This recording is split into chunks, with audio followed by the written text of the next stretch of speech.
Gracias por escuchar los podcasts de Radio Nacional. Acceda a todos los programas en rtv.es/a la carta. Espacio en Blanco. En Radio Nacional de España, con Miguel Blanco. Son las 3:06, 2:06 en las Islas Canarias. El misterio continúa aquí en Radio Nacional. Volvemos a abrir este espacio en blanco hacia los enigmas que nos gustan ahí fuera. El teléfono está abierto por si queréis participar. 900-137-137. Tenemos 5 premios, lo hemos dicho, para premiar ese, regalaros esa atención que tenéis hacia nosotros. Nuestro primer tema nos está llevando por esta España fabulosa, el último libro escrito por Jesús Callejo. Y en un momentito viene Paramahansa Yogananda.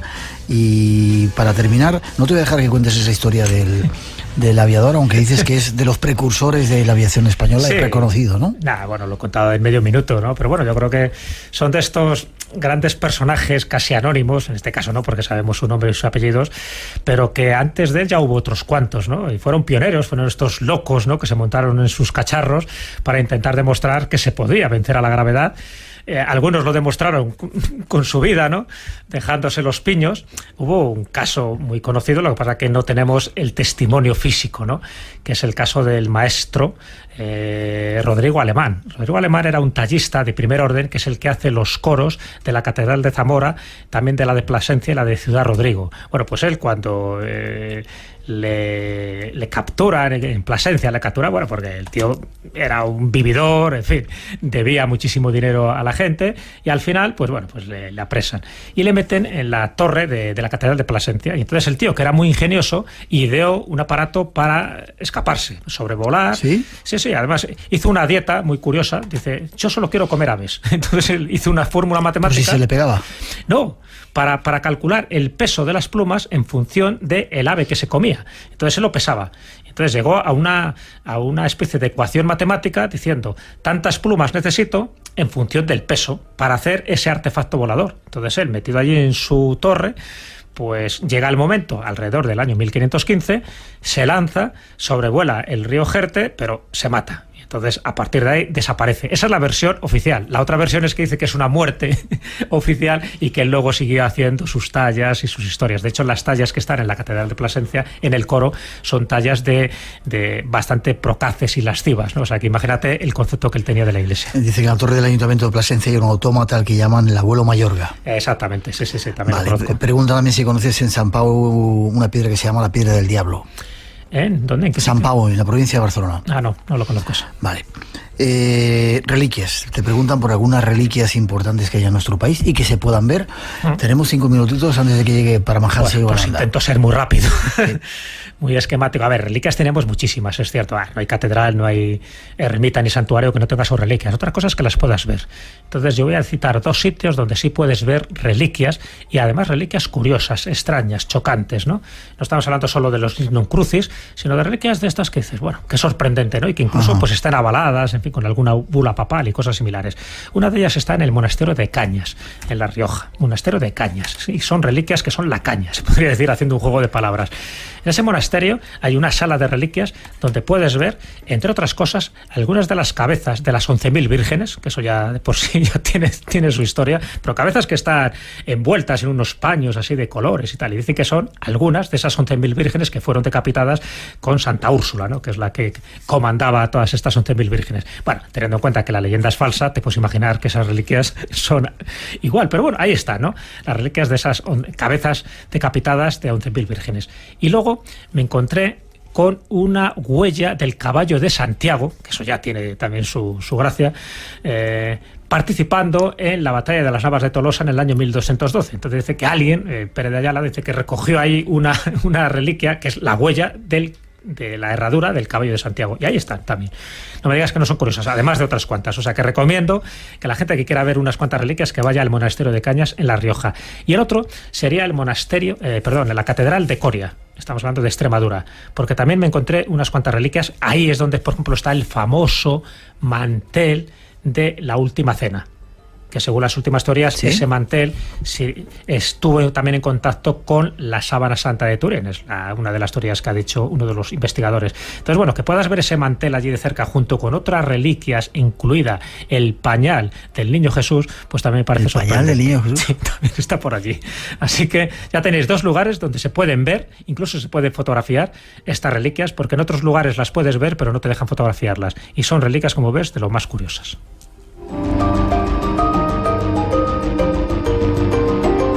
En tu libro, y también preguntaba a un oyente, sarcófagos que curan. Hay sarcófagos lugares donde uno pueda, o se haya ido a curar y hayan sido muy curanderos. Los hay, bueno, curativos. Fíjate, es el hecho del sarcófago, pero también de la momia, ¿no? Cuando no hay momia, pues también hay momias que curan. De hecho, en el País Vasco hay media docena de ellas que tienen ese poder terapéutico, que es el tocarlas, ¿no? El contacto con la momia. Pero cuando no hay momia, en algunos casos sí, en el caso de San Fausto, por ejemplo. Pero cuando no hay momia, hay sarcófago. Y el sarcófago se ha contenido un cuerpo santo. El propio sarcófago, la piedra, también adquiere ese carácter sagrado, ese carácter terapéutico. Entonces, antes había muchos más, pero había sarcófagos que tenían un orificio donde tú tenías que meter el dedo o la mano para tocar o bien los huesos, o bien la momia, o bien el sarcófago o la propia tumba de madera. Entonces, de esos, por lo menos se conservan 2, que yo son los que cito en el libro. Uno es la ermita de San Segundo, en Ávila. Entonces ahí tienes que introducir la mano con un pañuelo, tocas lo que era el antiguo sarcófago de madera que estuvo en contacto evidentemente con el cuerpo santo de San Segundo, y automáticamente dice que ese pañuelo ya, si la aplicas por la parte del cuerpo que tienes afectada, te cura lo que sea, evidentemente con la fe, que es importantísimo. Y el otro está en Lorenzana, el monasterio de Lorenzana, en Lugo, donde debajo del sarcófago, es un sarcófago más curiosísimo, que se llama del Conde Santo, porque lo trajo un Conde Santo. No está elevado a los altares, pero bueno, es una figura muy popular en ese monasterio de Lorenzana. Entonces, justo debajo hay un agujero donde tú tienes que meter el dedo, tocar esa urna de madera que contuvo los huesos en su momento del Conde Santo, y automáticamente también dice que eso te da categoría o te da potestad para que el deseo que tú has formulado se llegue a cumplir. De ahí un poco, casi siempre los deseos están relacionados pues con lo que dice la canción, con la salud, el dinero y el amor, y sobre todo con la salud. Entonces, bueno, son los 2 únicos sarcófagos que yo conozco que ahora mismo están situados en la península ibérica, que puedes tocar, que puedes acercarte y que tiene la transmisión del poder sagrado que tenía el cuerpo santo que en su momento estaba dentro, ¿no? Entonces es curioso porque son tradiciones que perviven y que en algunos casos pues la puedes hacer. Ya no sé por dónde terminar. Unos balazos en el manto de la Virgen de Chilla. Sí, y terminamos casi con esto. ¿Qué es esto? ¿A qué se refiere? Bueno, tiene que ver, pues lógicamente estamos hablando ya en Castilla-La Mancha hay multitud de santuarios que tienen pues muchas peculiaridades, ¿no? En el caso del santuario de Chilla, esos balazos están relacionados con la ocultación de una persona un prófugo que en ese santuario pues se sintió protegido, hasta el punto de que entraron allí a buscarle y no lo encontraron. Eso también se da en otros lugares, ¿no? Pero lo encontraron porque se hizo invisible. Porque desapareció, exactamente. O sea, una especie de milagro, como diciendo, bajo la protección de esa advocación mariana, hizo que fuera invisible para los que le perseguían. Y también comentan, bueno, pues eso, que en la contienda, en la guerra civil, pues recibió unos cuantos balazos. Esos balazos no tiene nada que ver con lo de Chilla. Lo de Chilla es con una leyenda que tuvo que ver con un pastor que se lo encuentra mientras estaba, pastando con las ovejas, y de ahí viene un poco el grito, ¿no?, que da y se convierte en esa advocación mariana de Chilla. Pero lo de los balazos es por eso, porque ese manto que recibió esos balazos luego, evidentemente, lo fueron troceando, y cada trozo de manto era una reliquia que llevaban muchas veces los soldados, porque decían que de esta forma también les protegía contra las balas. Entonces es curioso cómo de algo que es un hecho real luego se convierte en toda una tradición, en una superstición que luego te protege precisamente contra esos balazos que recibió el manto de la Virgen. Qué curioso.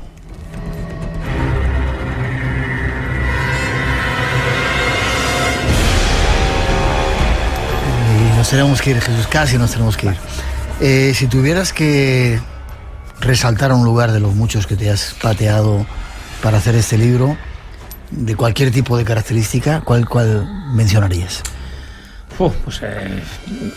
Complicado, porque menciono un montón de ellos, como te puedes imaginar, ¿no? Pero, a ver, puestos a elegir, 10 segundos tienes. Sí, pues mira, te digo uno, pero porque no hemos tocado ese aspecto, que es los animales que están embalsamados y que eran animales exóticos.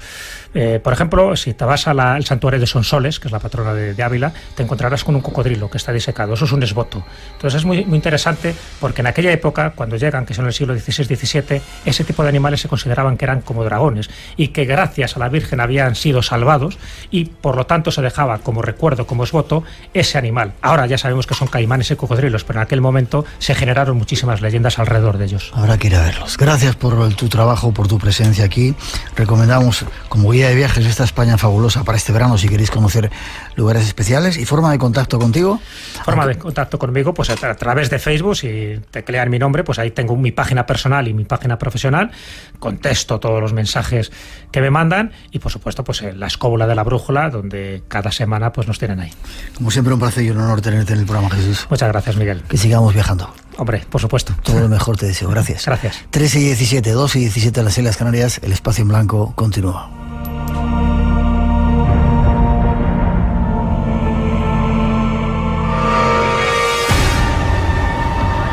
Espacio en blanco. La madrugada del sábado al domingo a las 2 con Miguel Blanco en Radio Nacional. Bueno, todavía soy Alejandro Jodorowsky. El Alejandro se está convirtiendo en Acercandro y el Jodorowsky, el Jodo, en Amorovsky. Entonces soy Acercandro Amorovsky y tengo mucho gusto en estar aquí en Espacio en Blanco. Nómadas. Estáis en la segunda ciudad de Hungría, una de las ciudades más importantes, además más orgullosos de ser húngaro. Debrecen, vigía de la gran llanura húngara, la región de los horizontes infinitos. Es una zona de recreo, de diversión, de disfrutar, de conocer la naturaleza. Nómadas, con Álvaro Soto. Szeged, Szarvas, Hajdú-Szoboslo, poblaciones en la pradera más extensa de Europa. Los domingos a las 7 de la mañana en Radio Nacional de España.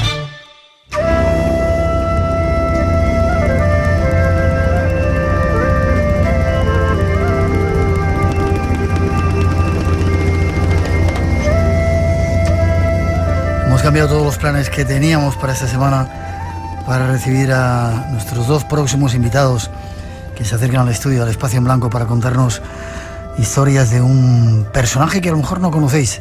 Está con nosotros Joaquín García. Buenas noches, Joaquín. Buenas noches. De la asociación, ¿cómo se llama? Paramahansa Yogananda. Efectivamente. ¿Cuánto tiempo llevas metido en ello? Muchísimos años. Sí. Muchísimos. Y hablábamos aquí a micrófono cerrado y tienes un acento un poco raro, pero es de las mezclas de los sitios donde has estado, ¿no? Sí. ¿Naciste en dónde, decías? Nací en El Salvador. Sí. Pero me he criado en Asturias, porque mi familia es de Asturias. Mi padre tenía negocios allá y bueno, decía mi padre que no porque la gata pare en el horno, los hijos son bizcochos. Así que... Tu padre era sabio, ¿eh? Sí, yo creo que sí. Era un gran hombre. ¿Cómo te metiste en esta asociación? ¿Practicas yoga, supongo? Por supuesto, todos los días. ¿Cómo te metiste en la asociación? Que te decía también el micrófono cerrado, yo os conozco, yo creo que estaba empezando a hacer programas de radio y ya me pasaba por ahí, por vuestra asociación aquí en Madrid. Sí, sí, sí. Mi padre es una persona muy espiritual, ha estado muy metido en la meditación, fue el que trajo Vipassana a España hace 20 años y tal. Entonces, le comentaba también antes a Joaquín, he ido picoteando un poco en todos los terrenos de la espiritualidad y bueno, Yogananda es un gran referente, le conozco desde hace poco en profundidad y son mensajes de verdad que llegan, sobre todo porque no te obliga a tener un camino hecho, sino que es tú mismo el que te vas construyendo, ¿no? Yeah. Y es curioso porque esa película ayer andaba por el cine viendo algunas carteleras, estaba en cualquier cine, o sea, los cines ya comerciales, ¿no? Estrenamos en Cines Yelmo y en UCC la semana pasada, en Madrid, Barcelona y Alicante y Sevilla, y ha funcionado tan bien que salimos a estreno a 15 ciudades alrededor de España, Las Palmas, Tenerife, Valencia, Zaragoza, Málaga. Qué bien y qué buen síntoma que una película de este tipo se pueda estrenar en cines comerciales y llegue al gran público, ¿no? Ha sido increíble, o sea, en España nunca había pasado esto, que un documental esté, por lo menos va a estar 15 días en salas comerciales.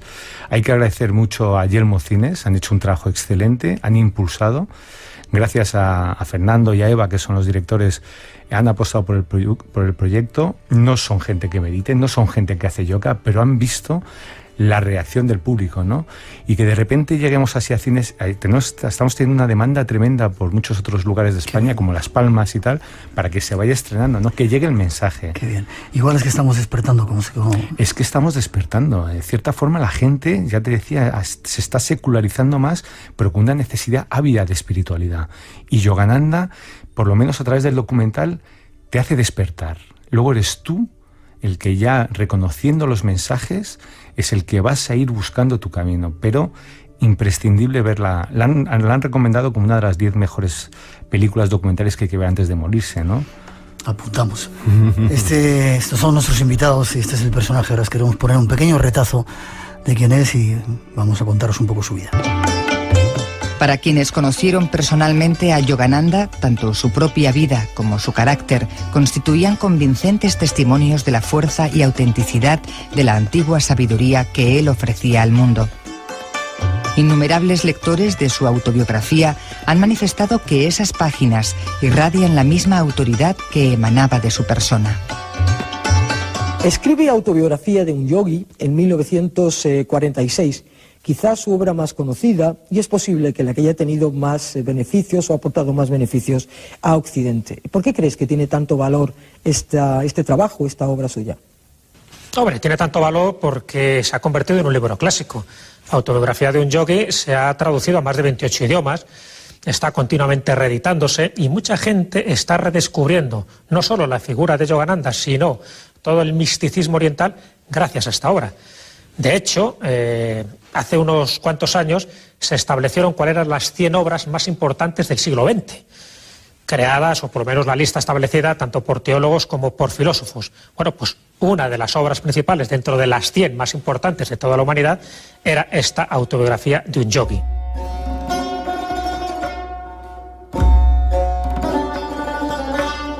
Mucho se ha hablado del personaje que esta noche queremos presentaros. Para muchos, un ser único que trajo un tesoro a nuestro mundo occidental. Se trata de Paramahamsa Yogananda. Nuestros invitados nos cuentan parte de su historia. Vale, Antonio, ¿te quedas un ratito calladito? Si quieres, participa. Sí. Y vamos con Joaquín. Cuéntame un poco la historia de Paramahamsa Yogananda. Hindú, nace de una familia bien, ¿no? Una familia muy acomodada. Su padre era vicepresidente de los ferrocarriles en el norte de la India. Pero él inmediatamente... Él en la película comienza con una frase que dice: yo era consciente en el vientre de mi madre. Es un ser muy especial. Yogananda es uno de los grandes maestros espirituales de todos los tiempos.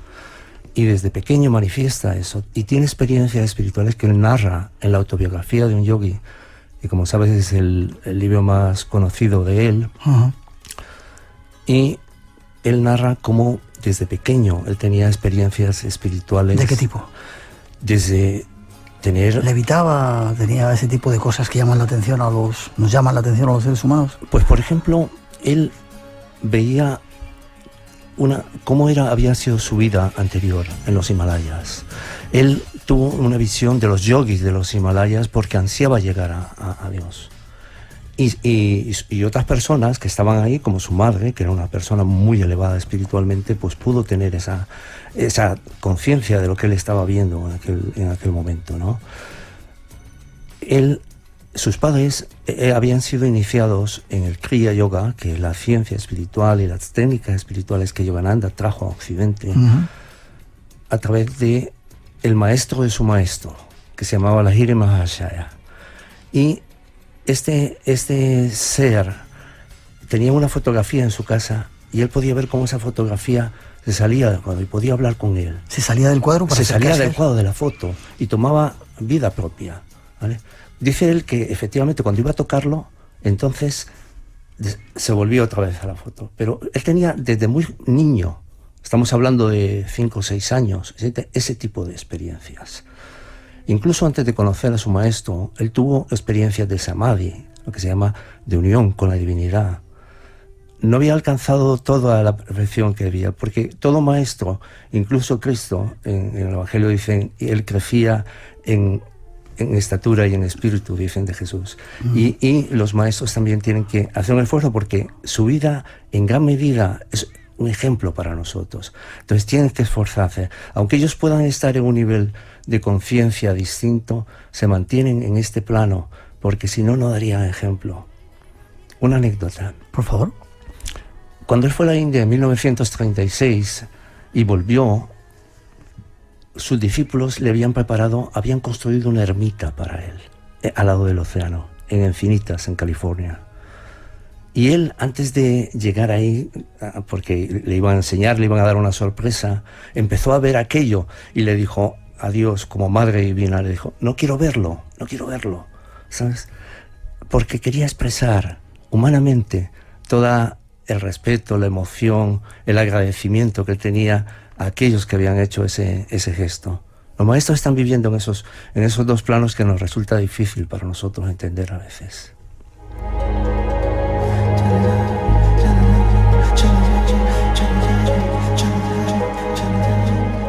Quiero que me cuentes un poquito más datos de su vida, si te parece bien. Sí. ¿Iba al colegio de una forma normal? ¿Era un niño normal? ¿O ya desde pequeño, aparte de que dijera eso, que ya desde el útero materno ya tenía esa serie de sensaciones, cómo se desarrolló su vida hasta llegar a encontrar al maestro, a su maestro? Y creo que fue a los 17 años. Sí, efectivamente, así fue. Algo me he leído de su biografía. Sí, efectivamente. Él sí fue él tuvo que ir a una escuela, sus padres querían que que tuviera unos estudios determinados. A él no le gustaba mucho aquello, pero de alguna forma pues iba sacando adelante sus estudios, ¿no? Y le había prometido a su padre que por lo menos iba a terminar lo que era los estudios primarios y la secundaria, por así decirlo, antes de entrar en lo que fuera la universidad, ¿no? Y esos estudios los terminó. Pero cuando llegó a ese punto, él ya no quiso hacer más. Dijo, yo no he venido a esto, yo he venido a buscar a Dios y a realizar a Dios. Y él gran parte de su tiempo, incluso cuando estaba estudiando estos estudios, pues no se dedicaba a ellos. Entonces... ¿Era un niño inteligente? ¿Era un niño que...? Era muy capaz, pero como no le interesaba, iba sacando raspadamente No era un buen estudiante. Sin embargo... Bueno, no, porque quiero darte datos de su vida, ¿no? Entonces, él se marchó de su casa para recibir instrucción en una ermita en Benares. Ya estamos hablando que él había terminado la secundaria y él ya no quería volver. Benares es el lugar increíble donde creman a los muertos a orilla del río Ganges. Efectivamente, y donde había vivido el Lahiri Mahashaya, que era el maestro de su maestro, Sri Yukteswar. Entonces... él estando ahí, pues resulta que, había recibido cuando murió su madre murió cuando él tenía 11 años. Y su madre, antes de morir, había recibido la visita de un sadhu, un santo, y le había dado un talismán, como un amuleto que se lo tenía que entregar cuando ella falleciera a su hijo. Y ese amuleto le serviría de guía de alguna forma cuando contactara, y había sido enviado por los maestros de otras vidas para Yogananda. Entonces le dijo que cuando el amuleto hubiera llegado a cumplir el fin para el que se le había dado, entonces aparecería su maestro. Y él, cuando fue a Benares, todavía tenía el amuleto, pero no estaba a gusto en la ermita donde había ido. Y en ese momento desaparece el amuleto. Y en ese momento encuentra a su maestro. Y él, que no quería estudiar, lo primero casi que le dice su maestro es: tienes que continuar tus estudios en la universidad, porque el mensaje del yoga será mejor recibido en Occidente si es por alguien que tiene un grado universitario. ¿Ves? Espacio en Blanco, en Radio Nacional, con Miguel Blanco. Esta noche, adentrándonos en la vida de un personaje que nos trajo un tesoro de Oriente. Va a la universidad, ¿y qué más ocurre? Pues ahí encuentra a su gurú y él recibe entrenamiento de su gurú durante 10 años. Y para que podamos tener idea de la estatura espiritual de Yogananda, él, en 6 meses de estar con su gurú, recibe lo que se denomina la conciencia cósmica. Tiene una visión y una percepción del cosmos entero y más allá del cosmos. Esto es difícil de explicar y bueno... ¿Ya lo traía de otras vidas? Lo traía, indudablemente. Estos seres vienen con una misión determinada. Y él de hecho estaba realizado en otras vidas, pero venía con un mensaje en esta vida. Y ese mensaje era el de distribuir la enseñanza del Kriya Yoga, la técnica que nos permite tener una experiencia personal y directa de Dios, si queremos llamarlo así. Ahí te me estás adelantando porque te quería preguntar qué es esto del yoga. Déjame que te pregunte. ¿El yoga ya se practicaba desde siempre en la India? ¿Se ha practicado desde siempre? El yoga se ha practicado desde siempre, pero esta técnica en concreto de Kriya Yoga había estado perdida en lo que ellos llaman las edades oscuras, y las edades oscuras son lo que ellos denominan Kali Yuga. Aquí hay que aclarar que hay 2 ciclos de lo que se denomina Kali Yuga. Un ciclo más amplio, que es del que hablan la mayoría de los maestros en India, hablan y nos dicen que estamos todavía en Kali Yuga. Pero Sri Yukteswar, el maestro de Yogananda, descubrió unos ciclos menores de 24.000 años, 12.000 descendentes y 12.000 ascendentes. Entonces ahora estamos en un ciclo ascendente. Hemos salido de Kali Yuga y en ese momento es cuando aparece esta ciencia de nuevo, la dan a reconocer a través de Mahavatar Babaji, que es un yogi inmortal que todavía vive en los Himalayas, de Lahiri Mahashaya, de Sri Yukteswar y de Paramahansa Yogananda, para que lo disemine en todo el mundo. Esta ciencia, porque es una ciencia, es decir, tú no tienes que creer en ello, son unas prácticas, y cuando tú practicas, tu estado de conciencia cambia y te eleva a un nivel que es superior. Y eso es lo importante. Es decir, Yogananda no te pide que creas en algo, que creas en un Dios o en el espíritu o todas esas cosas, sino te dice, tú tienes acceso a un estado de conciencia que es gozo, que es alegría, que es amor. De repente va a la universidad, termina la universidad y ¿cómo se transforma a ese otro mundo más espiritual? Antes de viajar a Estados Unidos, que creo que... Bueno, él era espiritual desde un primer momento. No hay un punto. Él estaba buscando, digamos, una realización mayor, una plenitud total, digamos, de lo que él ya sabía que llevaba dentro. Y eso lo consigue a través del entrenamiento de su maestro, ¿vale? El pulir, digamos, todavía las pequeñas aristas que en este plano él había tenido que asumir, porque todo maestro tiene que asumir una parte de lo que en las escrituras védicas se denomina avidya o maya, que es la oscuridad, la ilusión. Es decir, porque si no, no pueden dar ejemplo, tienen que luchar, incluso los maestros tienen que hacer una lucha para llegar a un estado de conciencia, para darnos ejemplo. Y él, aunque ya tenía una serie de experiencias antes de su maestro, incluso tuvo discípulos antes de su maestro, pues tenía que llegar a esa perfección.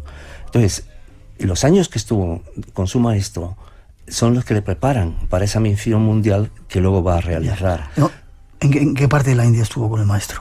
Él estuvo básicamente en Serampore, que era donde tenía el ashram. Está muy cerca de Calcuta. O sea, el hogar de Yogananda estaba en Calcuta. Y el maestro vivía en Serampore, que está a unas 20 millas más o menos de Calcuta, muy cerquita. Y luego Sri Yukteswar, que era su maestro, tenía también otro ashram en Puri, que está en la bahía de Bengala, al sur, y ahí sí hay unos cuantos kilómetros de distancia, y pasaban las vacaciones ahí con el maestro. Él estaba todo el tiempo que podía con el maestro, y iba arrastrando sus estudios también universitarios y demás, ¿no? Y el maestro le dice, en un momento determinado, porque a él lo que le hubiera gustado era vagar por el Ganges, estar todo el tiempo dedicado a Dios, absorto en la meditación, en el gozo divino. Y el maestro le dice, no quieras el chana, que dice, la cuajada para ti solo, tienes que compartirla. Le dice. Y entonces él entiende que eso es lo que tiene que hacer. Y empieza a fundar una serie de escuelas educativas para llevar la enseñanza del yoga desde la niñez, desde el desarrollo de la persona, para incluirla, que no solamente tuviéramos, digamos, un expediente académico, sino que también, mientras estábamos desarrollando ese expediente académico, pudiéramos tener también una experiencia de lo que era la concentración y lo que es nuestro propio ser. Y tú ves a los niños ahí en la escuela que creó, estando durante horas sentados, inmóviles, percibiendo esa paz, esa serenidad, que les capacitaba mejor luego para actuar en el mundo actual. Porque de eso se trata el yoga, no de huir del mundo, sino de ser más eficientes en él.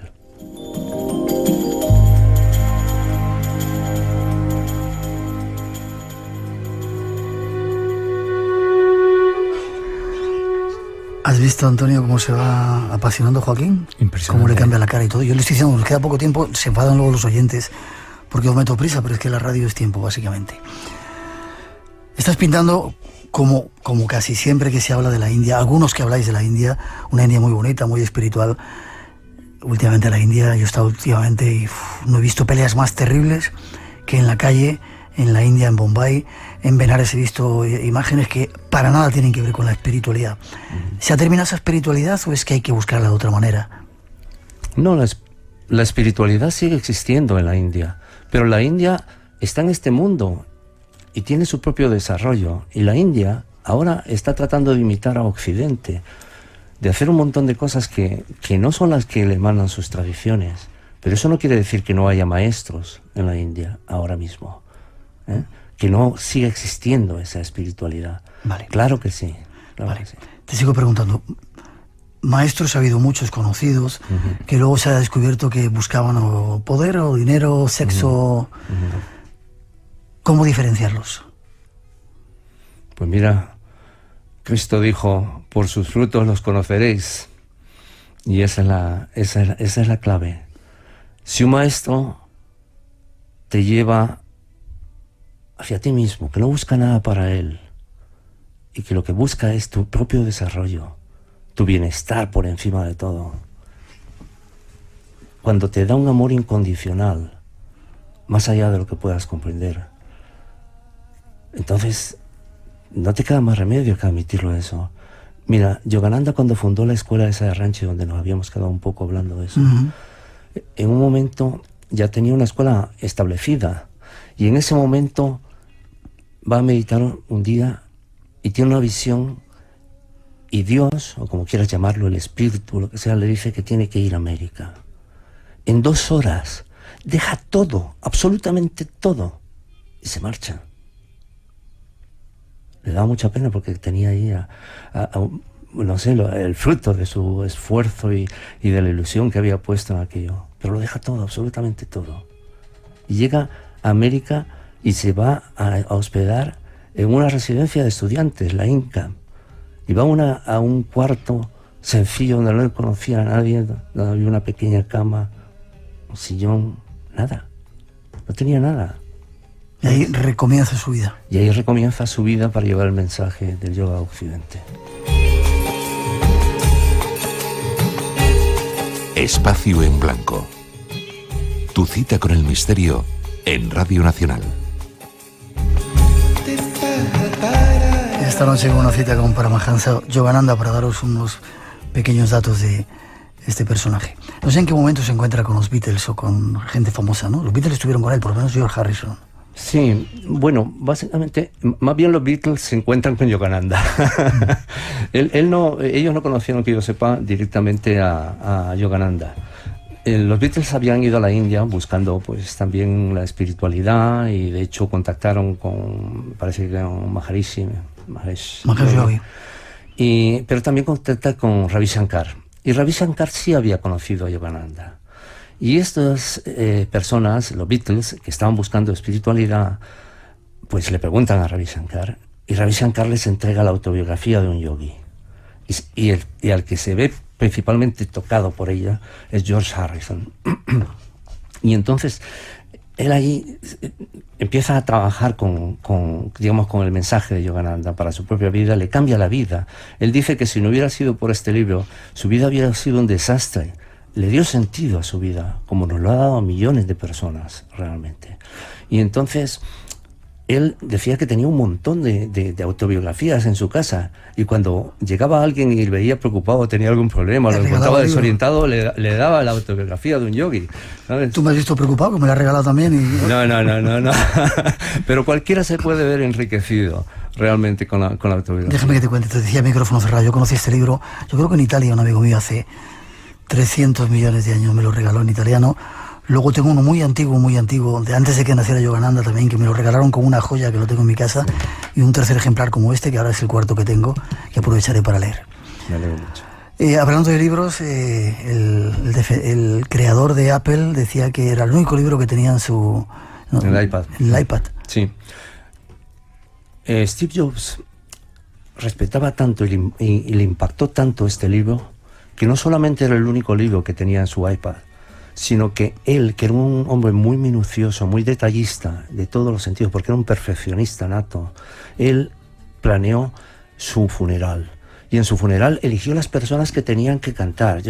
Eligió los invitados que tenían que estar, entre los cuales estaban Bill Clinton, Bill Gates, todo un montón de personajes de toda la industria y de personajes públicos. Y él lo que hace es que al finalizar les regala a cada uno de ellos una cajita de madera.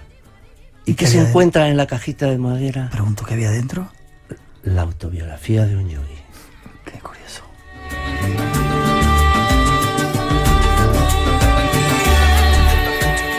Me has adelantado ya parte, porque te has adelantado el guión y... Sí, no pongas esa cara.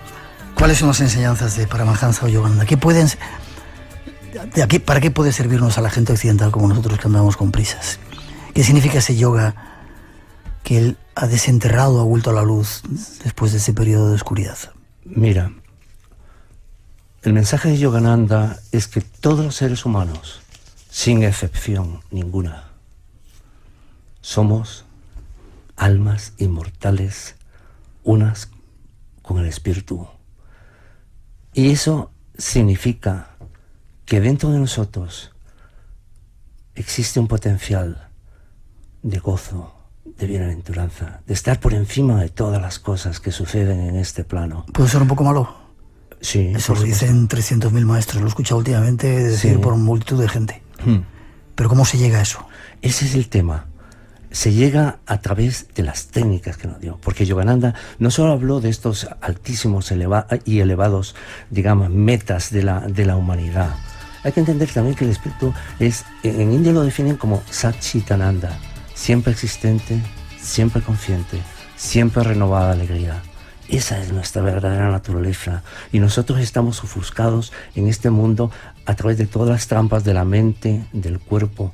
Y lo que nos enseñan las técnicas y el mensaje de Yogananda es a ir por encima del cuerpo, de la mente, y contactar con nuestro verdadero ser, que es el alma, aquel que denominaba el alma.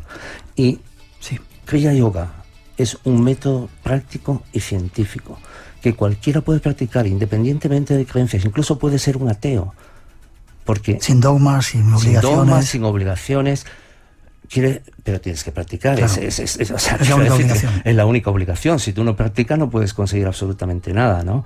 Pero una vez que tú practicas, tú te das cuenta de que por la práctica consigues unos estados de conciencia distintos, que son unos estados de conciencia de paz, de serenidad, de seguridad, y también de una mente más objetiva. Cuando tú estás confuso, a veces la vida te plantea unas situaciones terribles y no sabes qué hacer.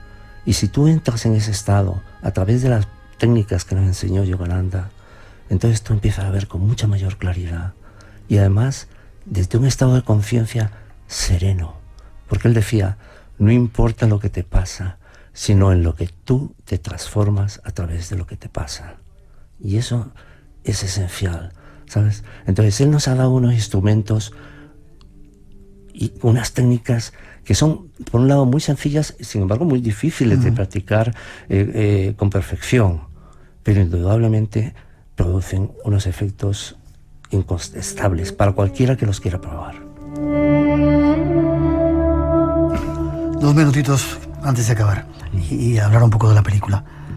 Él murió, creo, de un ataque al corazón en Estados Unidos, ¿no? Y sabía que ya había terminado un poco su labor, su misión de dar a conocer este sistema de yoga. Él, cuando llegó a América, ya le dijo a los discípulos: mi tiempo en la tierra no va a ser largo, y yo dejaré este cuerpo hablando de Dios y de la India. Y así fue. ¿A qué edad murió? Él murió... ¿Edad física me refiero? A los... Espera, déjame ver. Me murió el año 52. Él había nacido en 1893. Pues me parece 59 años, creo que, si no me equivoco el cálculo. Más o menos, sí, por ahí. Y un maestro es consciente y deja voluntariamente su cuerpo. Eso es lo que se denomina Mahasamadhi. Y él para el corazón, indudablemente. Y externamente fue un paro cardíaco, por así decirlo. Pero él había parado ante las audiencias el corazón muchas veces. ¿Sí? Había hecho que los médicos le tomaran el pulso y paraba el pulso y seguía consciente. Y luego le tomaban el pulso en una muñeca y estaba a mucha velocidad y en la otra no tenía pulso. O sea, podía hacer ese tipo de cosas. Él tenía un completo dominio de su cuerpo y de su mente. Y entonces él hizo eso. Y entonces dejó el cuerpo, hablando, como decía yo, de Dios y de la India, en una recepción al embajador de la India, el primer embajador que llegó de la India libre a Estados Unidos. Y su cuerpo quedó incorrupto. ¿Sí? Sí. De hecho, hay unos certificados especiales el sitio, en el cementerio donde él donde descansa su cuerpo. Y el director de ese cementerio dio testimonio de que efectivamente el cuerpo, era una cosa que ellos nunca habían visto en los anales de la historia de su cementerio y de lo que ellos conocían, ¿no? Entonces dejó testimonio, está ahí en documentos en que así lo constata, ¿no? Nos preguntan, y te iba a preguntar, ¿no le cremaron, no quemaron su cuerpo? No. Lo enterraron, Bueno, normalmente en India, a los jefes de familia, como se llaman, las personas que han tenido familia o que tienen familia, aunque sean santos verdaderamente, como los Hirmahasha, normalmente no los creman. Perdón, los creman, los incineran. Pero a los swamis normalmente los entierran. No los maestros. Swamis, pueden ser maestros o no maestros. Normalmente no los incineran, ¿no? Lo que me gustaría decir es que antes de ir a esta recepción, una de sus discípulas, una de las más grandes discípulas de él, Sri Dayamata, estaba con él y él le dijo: ¿te das cuenta de que solo nos quedan unas pocas horas y ya me habré ido? Porque él sabía exactamente lo que tenía que hacer. Y ella le dijo: maestro, ¿cómo vamos a vivir sin usted? Dijo que es el diamante en el anillo de esta asociación. Y él le contestó: cuando yo me haya ido, solo el amor puede tomar mi puesto.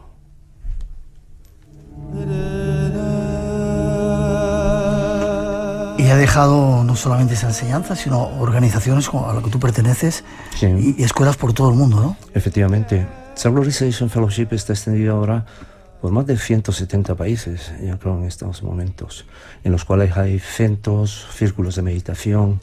Y por supuesto en Estados Unidos, concretamente en California, en Los Ángeles, está la sede central de la organización que él dejó para diseminar estas enseñanzas, que como he dicho antes es Self-Realization Fellowship. Vale, déjame que hablemos un poquito con Antonio antes de marcharnos.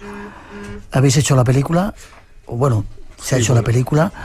¿Tiene partes de su vida? Mira, es maravilloso porque todo lo que está contando Joaquín es un biopic. La película es un biopic de su vida. ¿Qué significa? Discúlpame. Es una biografía hecha en cine sobre su vida. Entonces todo lo que está contando Joaquín se puede ver en la película, además con unas imágenes impresionantes tanto de archivo como una dramatización del proceso de su vida con actores de la India maravillosos.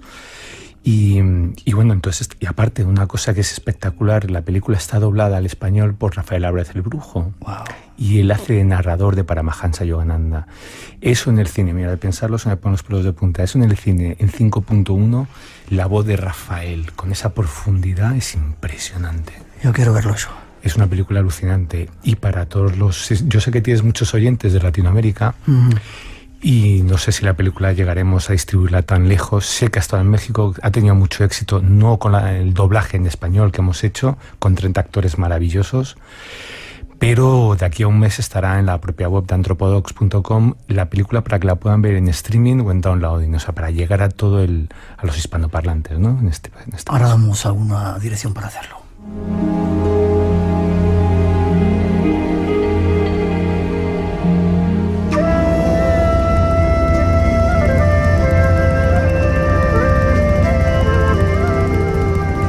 Espero, Joaquín, que hayas estado a gusto en nuestro programa. Joaquín García, se te ha visto cómo te apasionabas con la historia de Paramahansa Yogananda. Te doy gracias por el libro Forma de Contacto. Si alguien quiera saber más, aparte de recomendar el libro de Paramahansa Yogananda, ¿dónde se pueden poner en contacto con la asociación aquí en España? Pues mira, nosotros estamos en la avenida Dr. Federico Rubio y Galí, 73. ¿Alguna página web tenéis? Sí, tenemos una página web que es, déjame ver, que como yo normalmente voy a ver, entonces tengo que ver, pero es SRF Yogananda Madrid. SRF Yogananda Madrid.es. Gracias, ha sido un placer estar contigo este ratito escuchando parte de la biografía de... Igualmente, muchas gracias, Miguel, sinceramente. Y gracias a ti también, Antonio Cadier, ¿no? El distribuidor de esta película. Yo te doy la enhorabuena. Te digo, ayer me sorprendió ver en un cine esta postalita que me has traído. Decir, qué bien que en un cine de estos comerciales donde ponen ese tipo de películas esté también la biografía de Yogananda. Por fin, a ver si a través de la productora y distribuidora, con que tenemos temas antropológicos, llegamos a la gente, a la masa, a la gente, a través de las salas comerciales, que es el uso que tienen normal. Ojalá así sea. Forma de contacto, danos esa dirección para que pues la gente pueda descargar. Lo más importante para descargarlo es en antropodox.com. Antro de antropología, docs de documentales. Humano, antro es en griego, humano es en latín, docs de OCS de documentales. .com, Antropodox and Films y tal. Y allí, poniendo Awake Yogananda, Awake, que es el nombre de la película, despierta, mejor dicho. Más que despierta significa estar despierto, ¿no? Entonces no os podía hacer una traducción literal. Yeah.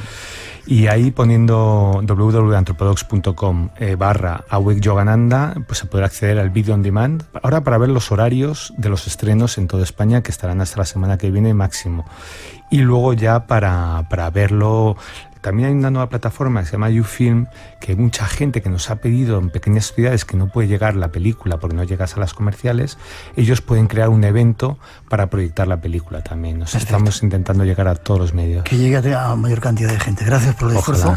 Gracias por haber venido al programa. Muchas gracias. Un placer. Gracias.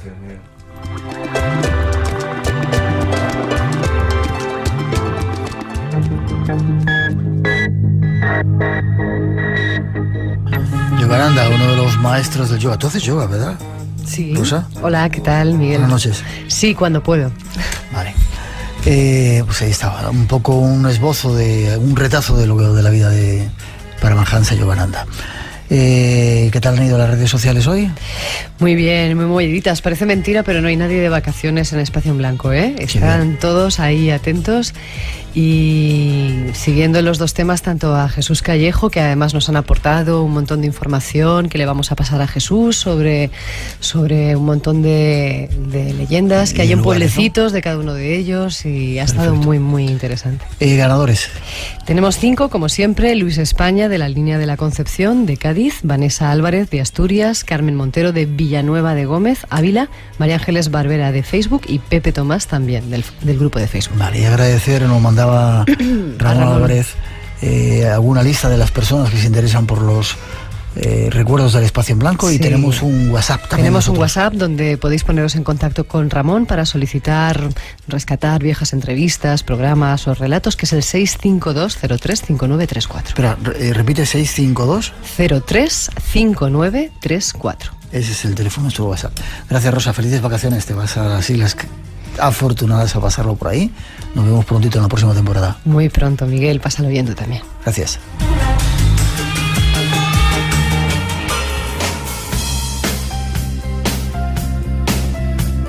Y nosotros a toda prisa terminamos por hoy dando las gracias a los locos que han venido desde México, desde Madrid, desde Murcia, desde Sevilla. ¿Te pillas el tren ahora para irte, no? Sí, sí. Gracias por haber venido. Espero que os haya gustado la experiencia de estar en el Espacio en Blanco. En 7 días más misterios aquí en Radio Nacional. Os necesitamos a todos, tenemos que llenar este espacio vacío, que la semana que viene va a hablar de algunos misterios de la ciencia para no perdérselo.